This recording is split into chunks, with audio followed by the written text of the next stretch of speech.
दोस्तों, एक समय की बात है, किसी नगरी में एक युवक रहा करता था। वो युवक अत्यंत दुखी था। वो बहुत निराश था। उसे ये समझ नहीं आ रहा था कि आखिर इस दुनिया में हर व्यक्ति अपने मतलब के लिए ही क्यों जीता है। उसे हर जगह हर कोई केवल स्वार्थी नजर आता था। वह हमेशा यही सोचा करता कि उससे कोई प्यार नहीं करता, उसकी कोई परवाह नहीं करता। सब उससे मतलब के लिए अपने संबंध रखते हैं। मतलब खत्म हो जाते ही सब उसे अपने आप से दूर कर देते हैं। दोस्तों, हमारे जीवन में भी कुछ ऐसा ही होता है। हम भी हमेशा किसी न किसी का साथ ढूंढते ही रहते हैं, और जब हमें किसी का साथ नहीं मिल पाता तो हम अपने आप को अकेला महसूस करते हैं, कमजोर महसूस करते हैं। हमें लगता है कि इस दुनिया में हमारे जैसे कोई है ही नहीं। हमें कोई प्यार नहीं करता, हमारी कोई परवाह नहीं करता। लेकिन हम यह भूल जाते हैं कि अंत में तो हर किसी को अकेले ही जाना है। वह व्यक्ति अपने इस अकेलेपन से बहुत परेशान हो चुका था, जिस कारण एक दिन उसने अपना घर छोड़ दिया और एक रास्ते पर निकल पड़ा। उसके मन में कई सारे विचार थे। उन विचारों में मग्न होकर वह उस रास्ते पर आगे की ओर बढ़ता ही जा रहा था। तभी उसे रास्ते में एक आश्रम दिखाई पड़ा। वह उस आश्रम की ओर आगे बढ़ा। तभी उसने देखा कि एक गुरु अपने शिष्यों को ध्यान करना सिखा रहे हैं, और उन्हीं शिष्यों में से एक शिष्य ने अपने गुरु से कहा, है गुरु, आखिर यह ध्यान क्या है और इस ध्यान को करने से हमें क्या लाभ? तभी वह गुरु अपने उस शिष्य के इस सवाल का जवाब देते हुए कहते हैं, पुत्र, ध्यान ही सच है और ध्यान हमें अकेला कर देता है। हम जितने ज्यादा अकेले होते जाते हैं उतना ही हम ध्यान में उतरते चले जाते हैं, और यही अकेलापन तुम्हें सत्य के मार्ग पर ले जाता है, तुम्हें सत्य की प्राप्ति करवाता है। वह युवक आश्रम के बाहर खड़े होकर ये सब कुछ देख रहा था, सुन रहा था।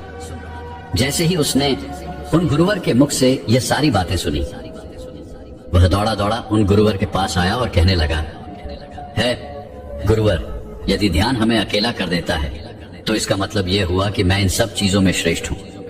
आप तो ध्यान का सहारा लेकर अकेले होते हैं, लेकिन मैं तो ऐसे ही अकेला हूँ। मेरा ऐसा कोई नहीं है जिसे मैं अपना कह सकूं, जो मेरी परवाह करता हो, जो मेरा ख्याल रखता हो, और मैं अपनी राह पर अकेला ही चलता चला जा रहा हूँ। उस व्यक्ति की ये सारी बातें सुनकर उन गुरुवर ने उस व्यक्ति को ध्यानपूर्वक देखा और उसके बाद उससे कहते हैं, भंते, अगर तुम अकेले हो तो तुम्हारे पीछे तुम्हारा पूरा परिवार, तुम्हारे मित्र, तुम्हारे शत्रु, तुम्हारे सगे संबंधी, इन सब को लेकर तुम कहां जा रहे हो? उन गुरुवर के मुख से यह बात सुनकर वह व्यक्ति चौंक उठा और उसने तुरंत ही पीछे मुड़कर देखा तो वहां पर कोई नहीं था। तभी वह उन गुरुवर से कहता है गुरुवर, कौन है मेरे पीछे? कोई तो नहीं, न मेरे परिवार वाले, न मेरे मित्र, न मेरे शत्रु, और न ही मेरे सगी संबंधी। मैं तो सबको पीछे छोड़ आया हूँ, क्योंकि कोई मुझे नहीं पूछता, कोई मेरी परवाह नहीं करता, कोई मेरा ख्याल तक नहीं रखता, यहाँ तक कि मेरी कोई आवाज तक नहीं सुनना चाहता। लेकिन जब किसी के ऊपर कोई समस्या आती है तो वह मुझे अवश्य याद करता है, पर बाकी समय पर वह मुझे पूछते तक नहीं। उन्हें यह तक खबर नहीं होती कि मैं किस हाल में हूँ, मैं जिंदा भी हूँ या नहीं। उन सबको इन सब चीजों से कोई फर्क नहीं पड़ता। उन गुरुवर ने उस व्यक्ति की यह सारी बातें ध्यानपूर्वक सुनी और उसके बाद उस युवक से कहते हैं, भंते, तुम सही कह रहे हो, लेकिन जब तक तुम इन सभी को छोड़कर नहीं आते तब तक तुम भला अकेले कैसे हो सकते हो? वह व्यक्ति एक बार फिर से आश्चर्यचकित होकर पीछे मुड़कर देखता है और फिर उन गुरुवर से कहता है गुरुवर, यहाँ पर तो कोई नहीं है, मैं अकेला ही यहाँ पर आया हूँ। लग रहा है कि आप मेरा मजाक उड़ा रहे हैं। मेरे पीछे कोई नहीं है, आप खुद देख सकते हैं, तो फिर आप ऐसा क्यों कह रहे हैं कि जाओ और इन्हें छोड़कर आओ? जब मेरे साथ कोई है ही नहीं तो मैं भला उन्हें कहाँ छोड़ूं, कैसे छोड़ूं? उस युवक की ये सारी बातें सुनकर वह गुरुवर मुस्कुराने लगे और उस युवक से कहते हैं, भंते, आखिर तुम मुझसे क्या चाहते हो? इस पर वह युवक उन गुरुवर से कहता है गुरुवर, मैं आपका शिष्य बनना चाहता हूँ, मुझे कोई साथी चाहिए, मुझे अपना शिष्य बना लीजिए, मैं जीवन भर आपका आभारी रहूंगा। उस युवक की यह बातें सुनकर उन गुरुवर ने कहा, भंते, तुम चाहो तो यहाँ पर 1 महीने रह सकते हो, उसके बाद ही मैं ये निर्णय कर पाऊंगा कि क्या मुझे तुम्हें अपना शिष्य बनाना चाहिए या फिर नहीं। लेकिन तुम्हें मेरी एक बात माननी होगी, तुम्हें इन 30 दिनों के अंदर ध्यान का अभ्यास करना होगा। अगर तुम ये कर सकते हो तो तुम यहाँ पर अगले 1 महीने के लिए रुक सकते हो, अन्यथा तुम्हारे लिए यहाँ पर कोई जगह नहीं। उस व्यक्ति ने काफी सोच विचार कर उन गुरुवर से कहा, है गुरुवर, आप जैसा कहेंगे मैं वैसा ही करूंगा। आप चाहते हैं कि मैं इन 30 दिनों में ध्यान का अभ्यास करूं, तो मैं यह करने के लिए तैयार हूं। उस व्यक्ति ने उन गुरुवर की बात मान ली और आश्रम में ही रुक गया। अगले दिन सुबह सुबह वह गुरुवर उस व्यक्ति के पास आए और उस व्यक्ति से कहने लगे, भंते, तुम किससे बात कर रहे हो? तुम्हारा ध्यान कहाँ है? इस पर वह व्यक्ति जवाब देते हुए कहता है गुरुवर, मेरे साथ तो कोई नहीं है, मैं भला किससे बात करूंगा, मैं तो अकेला हूं। तभी वह गुरुवर उस व्यक्ति से कहते हैं, ठीक है, लेकिन अब ध्यान लगाओ, क्योंकि तुमने मुझे वचन दिया था कि इन 30 दिनों में तुम ध्यान का अभ्यास करोगे। उन गुरुवर के कहने पर वो व्यक्ति ध्यान करने बैठ जाता है, लेकिन पहले दिन उसे ध्यान करने में बहुत तकलीफें आती हैं, बहुत सारी परेशानियों का सामना करना पड़ता है। यहाँ तक कि वो ढंग से लगातार बैठ भी नहीं पा रहा था। उसके पैर मानो सुन्न से हो जाते और उसका पैर मानो काम करना ही बंद कर देता। ये सारी बातें वह गुरुवर देख रहे थे। तभी उन गुरुवर ने उस व्यक्ति से कहा, बनते, तुम जितना देर चाहो उतना देर बैठ सकते हो। ये ऐसा कोई जरूरी नहीं है कि तुम एकाएक लगातार बैठे ही रहो। यदि तुम्हें थोड़ी तकलीफ है तो तुम उठ सकते हो, टहल सकते हो और फिर आकर बैठ सकते हो। इतना कहकर वह गुरुवर वहां से चले गए। अगले दिन सुबह सुबह फिर वह उस व्यक्ति के पास आए और उस व्यक्ति से कहने लगे, भंते कौन है, किससे बातें कर रहे हो, कोई आया है क्या? उन गुरुवर की इस बात का जवाब देते हुए वह व्यक्ति उन गुरुवर से कहता है गुरुवर, यहाँ पर तो कोई नहीं है, आप खुद देख लीजिए, मैं भला किससे बातें करूंगा। तभी वह गुरुवर एक बार फिर उस व्यक्ति से कहते हैं, चलो ध्यान का अभ्यास करो। तभी वह व्यक्ति उन गुरुवर से कहता है गुरुवर, क्या केवल आंखें बंद करके बैठ जाना, इसे ही ध्यान कहते हैं? अगर इसे ही ध्यान कहते हैं तो यह तो बड़ा ही आसान है और इसे तो कोई भी कर सकता है, केवल आंखें बंद करके बैठना ही तो है। इसका जवाब देते हुए वह गुरुवर उस व्यक्ति से कहते हैं, भंते, केवल आंखें बंद करके बैठ जाना इसे ध्यान नहीं कहते। ध्यान करने के लिए तुम्हें अपने मन को एकाग्र करना होगा, अपने मन को किसी एक चीज पर लगाना होगा। वह कोई भी चीज हो सकती है, बाहर की कोई आवाज या तुम्हारे भीतर से आने वाली ये सांसें, इन सांसों के अंदर और बाहर होने की आवाज।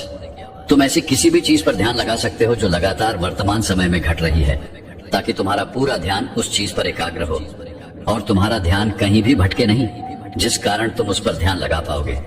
और एक बात और याद रखना, जब तुम उस चीज पर ध्यान लगाओगे तो तुम्हारा ध्यान हटना नहीं चाहिए। इतना कहकर वह गुरुवर वहां से चले गए। अगले दिन जब वह सुबह सुबह एक बार फिर उस व्यक्ति से मिलने आए तो उन्होंने एक बार फिर उस व्यक्ति से कहा, भंते, आज कौन आया है, किससे बातें कर रहे हो? बड़ी जोर जोर से आवाज आ रही है। तुम यहाँ पर खुद शांति पाने आए हो या फिर दूसरों को अशांत करने के लिए?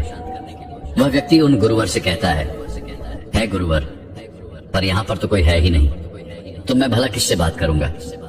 यहाँ तक कि अभी तक मेरे मुख से एक शब्द तक नहीं निकला है, तो फिर आपको कैसे जोर जोर की आवाजें कहां से आ रही हैं? और जब मैंने एक शब्द भी नहीं बोला तो मैं भला दूसरों के लिए अशांति का कारण कैसे बन सकता हूं? तभी वह गुरुवर उस व्यक्ति से कहते हैं, ठीक है, चलो ध्यान का अभ्यास करो।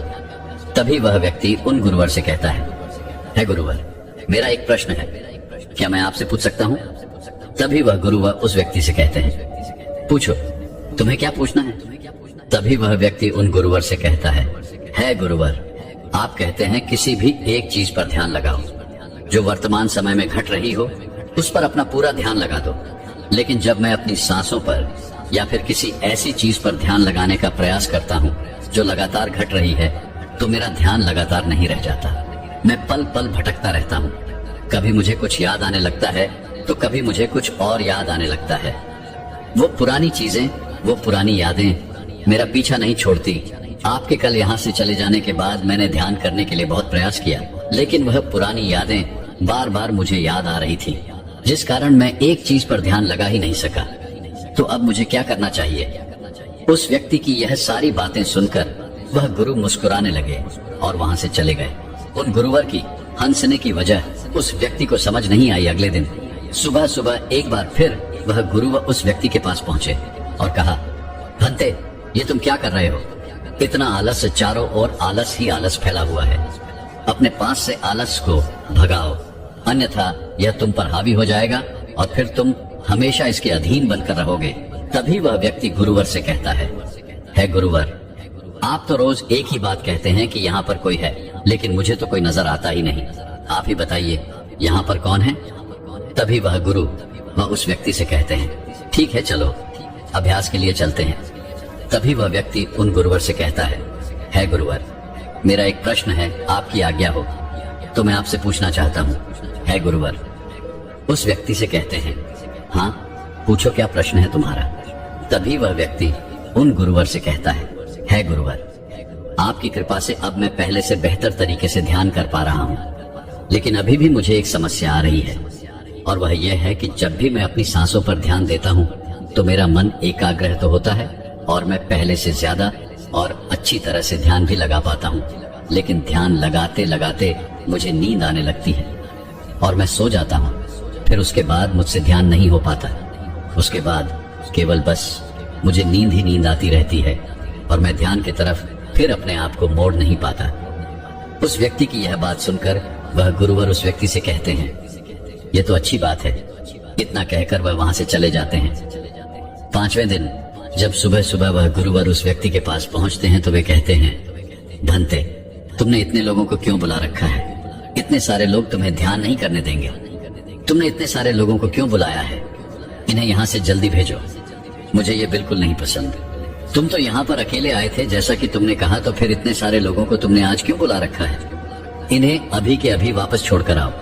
तभी वह व्यक्ति उन गुरुवर के बारे में मन ही मन ये सोचता है कि लगता है गुरुवर पागल हो चुके हैं। जब भी रोज आते हैं तो हमेशा एक ही बात कहते हैं कि यहाँ पर कोई है, लेकिन मुझे तो कोई नजर ही नहीं आता।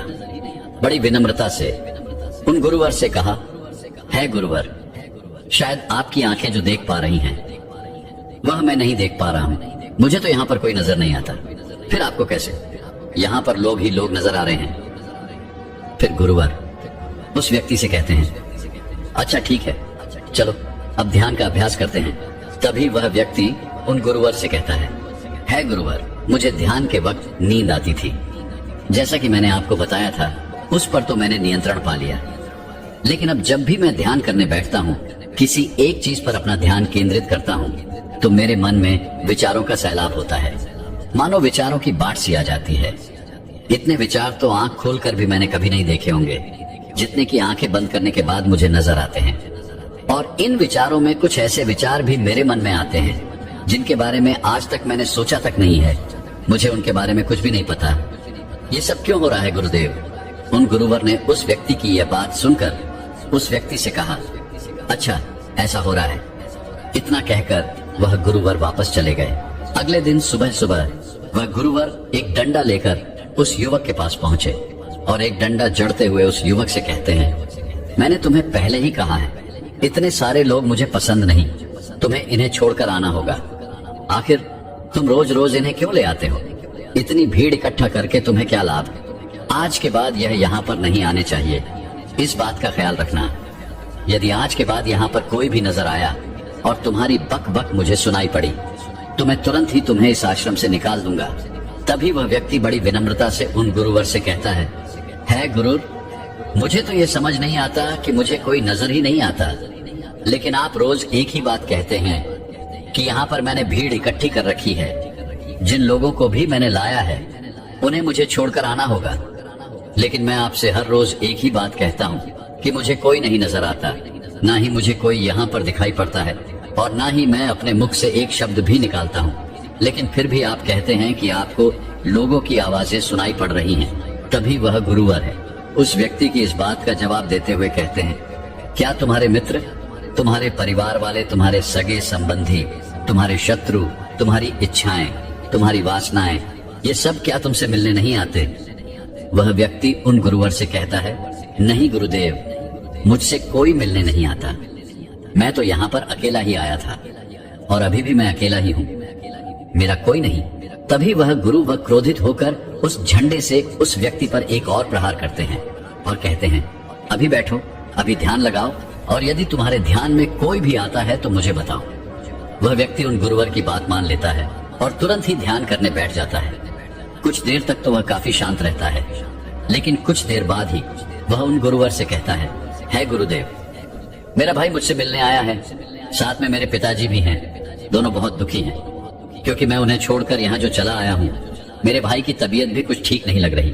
वह मुझे बुला रहे हैं। मेरे बड़े भाई की पत्नी अर्थात मेरे भाभी मेरे बड़े भाई के साथ अच्छा व्यवहार नहीं कर रही, और तो और मेरी प्रेमिका भी आई हुई है।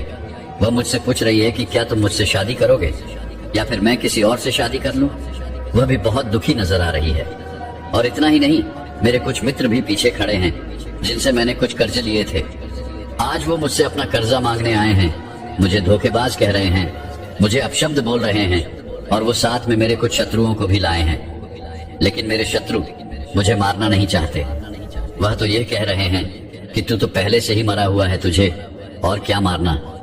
इतना कहकर वह व्यक्ति कुछ देर के लिए शांत हो गया, लेकिन उसी के बाद फिर कुछ देर बाद वह एक बार फिर से उन गुरुवर से कहने लगा है, गुरुवर, अब मेरे पास एक बहुत बड़ा घर है, इसे मैंने खरीद लिया है। मैं, मेरे पिता, मेरी माता, मेरा भाई, मेरी भाभी सभी इसमें बहुत मिलजुल के रह रहे हैं। हम बहुत खुश हैं।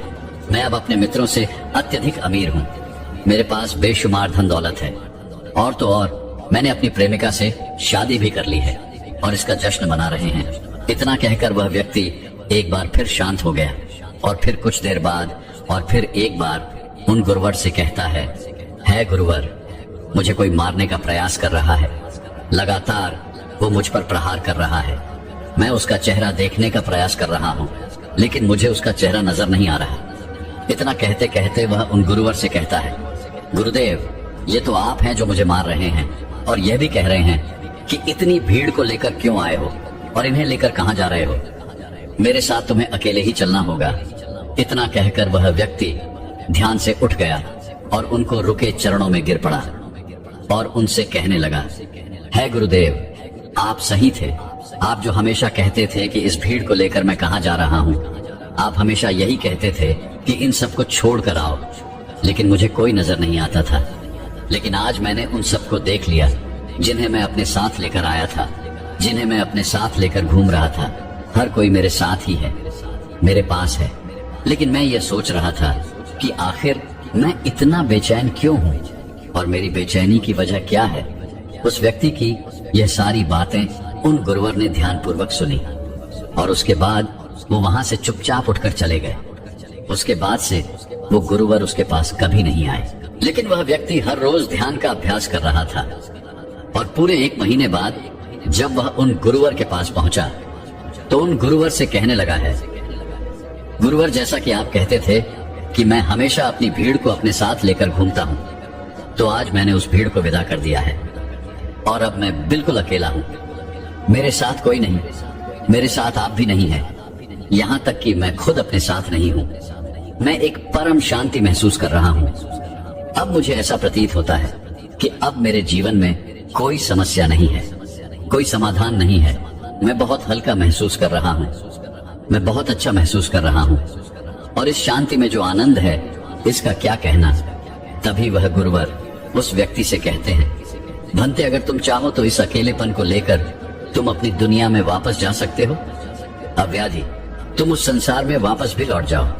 भले ही लोग तुम्हारे आसपास क्यों न रहे, भले ही पूरी भीड़ तुम्हारे साथ क्यों न रहे, लेकिन फिर भी तुम अकेले ही रहोगे।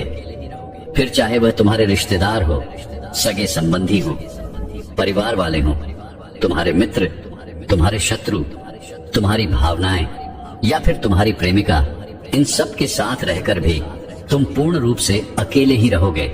और इतना ही नहीं, तुम्हारे जीवन में जब भी कोई बुरी परिस्थितियां आएंगी तब भी तुम बिल्कुल अकेले और शांत रहोगे, और तुम हर परिस्थितियों का समाधान निकालने में भी अब पूरी तरह सक्षम हो चुके हो। और यदि अब तुम चाहो तो मैं तुम्हें अपना शिष्य बना सकता हूँ, क्योंकि हो सकता है तुम्हें यह लग रहा हो कि ये 30 दिन तो पूरे खत्म हो चुके, लेकिन ध्यान का मार्ग अभी शुरू हुआ है। और याद रहे कि अभी तो बहुत कुछ सीखना है, जानना है, लेकिन कुछ रखना नहीं है। यह मार्ग अभी शुरू हो रहा है और यह मार्ग अति लंबा है, और इस मार्ग की शुरुआत शांति से ही होती है। तभी वह व्यक्ति उन गुरुवर को प्रणाम करता है और उनसे कहता है, हे गुरुवर, मैं अपने घर वापस लौटना चाहता हूँ, अपने उस संसार में वापस जाना चाहता हूँ ताकि मैं अपनी जिम्मेदारियों को निभा सकूं और साथ ही साथ इस मार्ग पर भी आगे बढ़ सकूं। यदि आपकी आज्ञा हो। इतना कहकर वह व्यक्ति शांत हो गया। तभी वह गुरु मुस्कुराने लगे और उस व्यक्ति से कहते हैं, भंते मन शांत हो तो सब हो सकता है। तुम संसार में रहकर भी अकेले रह सकते हो, लेकिन एक बात याद रखना कि हमें सीखना बहुत कुछ है, जानना बहुत कुछ है, लेकिन रखना कुछ भी नहीं। अब तुम जा सकते हो, तुम्हारा कल्याण हो। तो दर्शकों, चलिए अब ज्यादा सोचने के ऊपर अगली कहानी की शुरुआत करते हैं।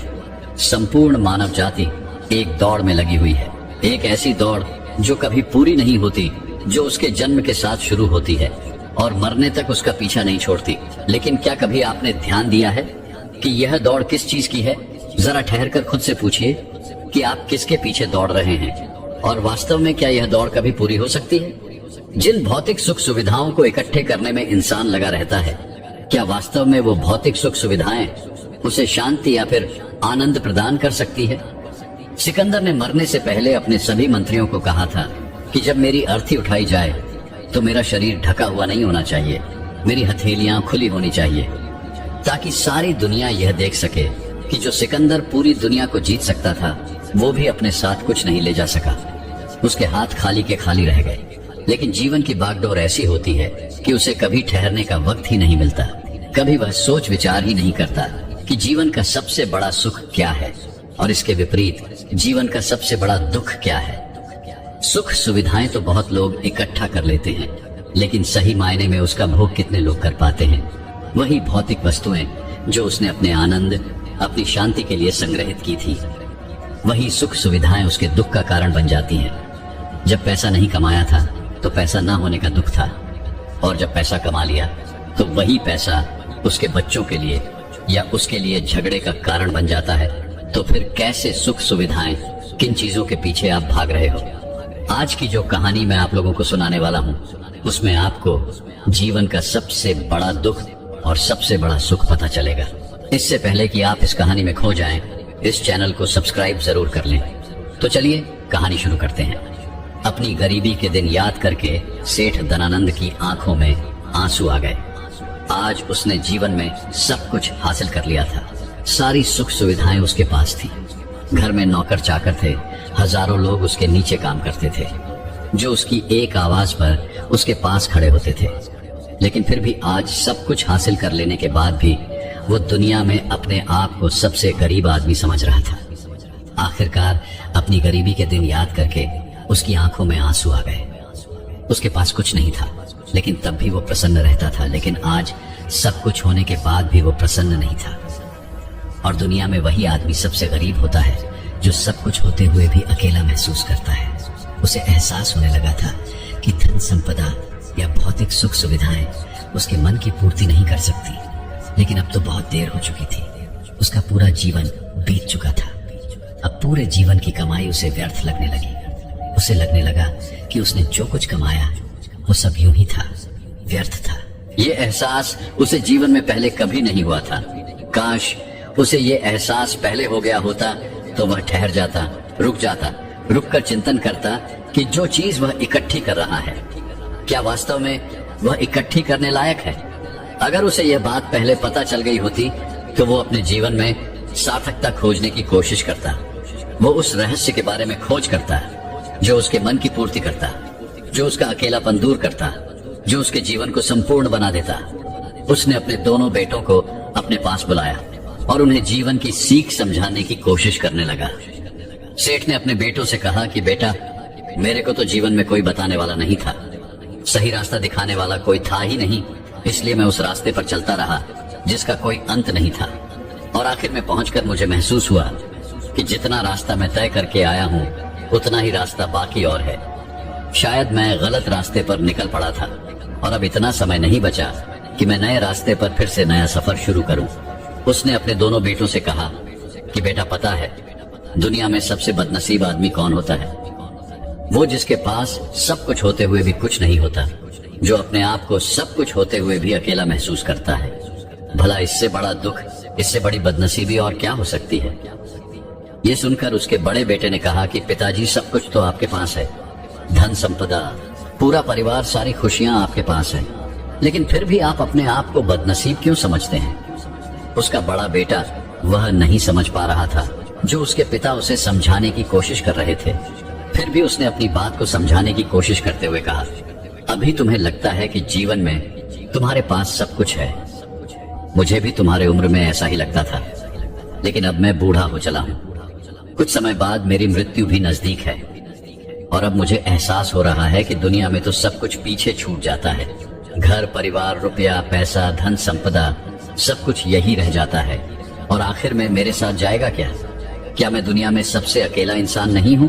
क्या मैं दुनिया का सबसे बदनसीब आदमी नहीं हूँ जिसके पास सब कुछ होते हुए भी वह अपने साथ कुछ भी नहीं ले जा सकता? सेठ के बेटे ने सेठ से सवाल पूछा कि पिताजी, फिर दुनिया में क्या इकट्ठा करना चाहिए? ऐसे तो हर इंसान अकेला ही होता है। कौन इंसान इस दुनिया में भला ऐसा होता है जो अपने साथ इस दुनिया की सुख सुविधाएं या फिर अपना परिवार को साथ लेकर जाता है? सब लोग तो अकेले ही जाते हैं। फिर तो दुनिया में हर एक आदमी बदनसीब ही हुआ। यही सवाल सेठ के मन में भी उठ रहा था, लेकिन उसके खुद के पास इसका कोई जवाब नहीं था, तो वह अपने बेटे को भला इसका क्या उत्तर देता। इसीलिए उसने अपने बेटे से कहा कि बेटा, मैं खुद इस सवाल का जवाब तलाश रहा हूँ। अगर एक आदमी के पास सब कुछ होते हुए भी वह अकेला है, उन भौतिक सुख सुविधाओं का वह भोग नहीं कर पा रहा है, तो वह सबसे बड़ा दुख हुआ। मैं मानता हूँ दुनिया का सबसे बड़ा दुख यही है कि आपके पास सब कुछ होते हुए भी आप अकेलापन महसूस करो। लेकिन इसके विपरीत दुनिया का सबसे बड़ा सुख क्या हो सकता है? इस सवाल का जवाब तो मेरे बेटे मुझे भी नहीं पता। इसीलिए मैं यह चाहता हूँ कि मेरे मरने से पहले जिस सवाल का जवाब मुझे नहीं मिला, वह जवाब तुम अपने जीवन में ढूंढो। और यकीन मानो, अगर तुमने अपने जीवन में इस सवाल का जवाब ढूंढ लिया तो तुम दुनिया के सबसे सुखी इंसान कहलाओगे। ये कहानी सुनाकर गुरु ने अपने शिष्यों से सवाल पूछा कि दुनिया में सबसे बड़ा सुख क्या होता है। सभी शिष्य ध्यानपूर्वक अपने गुरु की ये कहानी सुन रहे थे। संध्या का समय था। धीमी धीमी हवा चल रही थी, जिससे कि पेड़ की पत्तियां हिल रही थी। आसमान में पक्षी सहचा रहे थे। सूर्य अस्त होने को आया था और सभी शिष्य अपने गुरु से इस सवाल का जवाब जानना चाहते थे। लेकिन इससे पहले ही गुरु ने अपने शिष्यों से सवाल पूछ लिया। इसका उत्तर देते हुए एक शिष्य ने कहा कि गुरुदेव, दुनिया में सबसे सुखी इंसान वही है जिसका शरीर सुखी है। अगर आपके शरीर में बीमारियां हैं तो आपके पास कितनी भी भौतिक सुख सुविधाएं हों, आपके लिए वो व्यर्थ है। और इसके विपरीत अगर आपका शरीर सुखी है, अगर आपका शरीर स्वस्थ है, तो चाहे आपके पास कुछ भी नहीं हो, लेकिन उसके बावजूद आप अपने जीवन में सुखी रहोगे। इसीलिए संसार का सबसे बड़ा धन हमारा शरीर होता है। ये सुनकर दूसरे शिष्य ने उसका विरोध करते हुए कहा कि गुरुदेव, दुनिया में बहुत से लोग ऐसे हैं जिनका शरीर एकदम स्वस्थ है, लेकिन बावजूद इसके वो अपने जीवन में सुखी नहीं है। मैं मानता हूँ कि जीवन में सबसे ज्यादा सुखी वही इंसान है जिसका मन सुखी है। गुरु ने अपने इस शिष्य से सवाल किया कि अच्छा ये बताओ कि मन को सुखी किस प्रकार किया जा सकता है। इसका जवाब देते हुए उस शिष्य ने कहा कि गुरुदेव, मन कभी भी संतुष्ट नहीं होता है। अगर हम किसी प्रकार मन को संतुष्ट करना सीख लें तो फिर हम किसी भी परिस्थिति में आनंद और शांति से रह सकते हैं। लेकिन समस्या यही होती है कि मन का भला कभी होता ही नहीं है। मन को चाहे कितना भी खिला दो, लेकिन उसकी भूख कभी पूरी नहीं होती। चाहे उसको कितना ही धन दे दो, लेकिन बावजूद इसका लालच बढ़ता ही जाता है। अब गुरु ने सभी शिष्यों को समझाना शुरू किया। गुरु ने कहा कि अज्ञानतावश मनुष्य कभी यह समझ नहीं पाता कि उसका मन हमेशा से खाली था, लेकिन व्यर्थ की चिंताएं, व्यर्थ के लक्ष्य अपने जीवन में बनाकर उसने अपने मन को बांध लिया। जिस मन की प्रवृत्ति हमेशा खाली रहने की थी, उसने उस मन को कूड़े कचरे से भर लिया। इसीलिए वह मन जो बचपन में हमेशा खाली रहता था, हर चीज में, हर खेल में आनंद ढूंढ लेता था, अकेले में भी आनंद पूर्वक, शांति पूर्वक रहता था, अब वही मन सब कुछ मिल जाने के बाद भी हमेशा दुखी रहता है। लेकिन अगर इंसान सिर्फ वर्तमान में रहना सीख ले, सिर्फ इतना सा होश प्रकट कर ले कि उसे हमेशा वर्तमान में रहना है, ना तो भविष्य की कल्पनाओं में, ना अतीत की यादों में, सिर्फ वर्तमान में, सिर्फ इस एक सूत्र से वो अपने पूरे जीवन को बदल सकता है। वर्तमान में रहकर सभी सूक्ष्म सुविधाओं का भोग करना, पूर्ण होश के साथ, पूर्ण आनंद के साथ हर एक चीज का भोग करना, सिर्फ यही जीवन को सुखी बना सकता है। हम हर चीज को, हर काम को, हर रिश्ते को आधे अधूरे मन से निभाते हैं। जैसे कि खाना खाते समय हमारा दिमाग कहीं रहता है, हमारा शरीर कहीं रहता है, और इसीलिए जब शरीर और मन में दूरी पैदा होती है तो उससे तनाव पैदा होता है। अगर आपका शरीर और आपका मन और मस्तिष्क सभी एक जगह पर संगठित होना सीख लें, तो फिर आप अपने जीवन में उस शांति, उस आनंद का एहसास कर पाएंगे जो बड़े बड़े योगी पहाड़ों में तपस्या करके प्राप्त करते हैं। लेकिन इसके लिए जीवन में ज्ञान के प्रकाश का उदय होना बहुत आवश्यक है, क्योंकि अज्ञानता में आप अपने मन को कभी नहीं समझ पाएंगे। मन को समझना इस दुनिया का सबसे कठिन कार्य होता है। अगर आप अपने मन को जबरदस्ती वर्तमान में खींच कर लाने की कोशिश करेंगे तो आप बहुत जल्दी परेशान हो जाएंगे। ये कार्य बड़े धीरे धीरे, बड़ी निष्ठा और प्रेम के साथ किया जाता है, बड़े संयम के साथ किया जाता है। अगर आप इसको जबरदस्ती करने की कोशिश करेंगे तो आप तनाव में आ जाएंगे, आप बहुत जल्दी हार मान लेंगे। इसलिए कदम कदम पर आगे बढ़ा जाए तब मंजिल सामने ही है। और यह कहकर गुरु ने सभी शिष्यों से कहा कि अब हम ध्यान करेंगे। ध्यान करने से मनुष्य का मन, उसका मस्तिष्क वर्तमान में स्थापित होना सीख जाता है। धीरे धीरे प्रतिदिन ध्यान का अभ्यास करने से वह उस आनंद और शांति का अनुभव कर पाता है जो सांसारिक वस्तुओं में कहीं नहीं मिलता, जो किसी भौतिक सुख सुविधा में नहीं मिलता। और इसके बाद सभी शिष्य अपने गुरु के साथ ध्यान में लीन हो गए। दोस्तों, मैं उम्मीद करता हूँ कि यह कहानी सुनने से आपके जीवन में अच्छे बदलाव आए होंगे। आपको इस वीडियो से क्या सीखने मिला, ये कमेंट करके जरूर बताएं और अपने परिवार, दोस्तों या आपके करीबी इंसान के साथ ये कहानी शेयर करके उन्हें भी इस ज्ञान से परिचित करवाएं।